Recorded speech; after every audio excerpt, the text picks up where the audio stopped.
بسم اللہ الرحمن الرحیم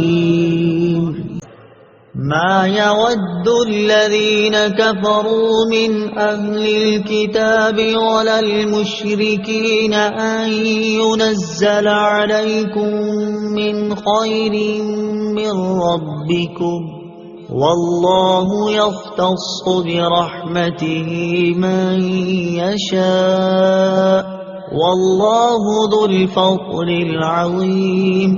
ترجمہ: اے مسلمانوں، نہ تو اہل کتاب کے کافر چاہتے ہیں اور نہ ہی مشرک کہ تمہارے اوپر تمہارے رب کی طرف سے کوئی بھلائی اتاری جائے، حالانکہ اللہ جسے چاہتا ہے اپنی رحمت کے ساتھ خاص فرما لیتا ہے اور اللہ بڑے فضل والا ہے۔ ما یودو، کافر نہیں چاہتے۔ تفسیر صراط الجنان میں ہے شان نزول: یہودیوں کی ایک جماعت مسلمانوں کے ساتھ دوستی اور خیر خواہی کا اظہار کرتی تھی، ان کی تکذیب میں یہ آیت نازل ہوئی اور مسلمانوں کو بتایا گیا کہ یہ کفار خیر خواہی کے دعوے میں جھوٹے ہیں۔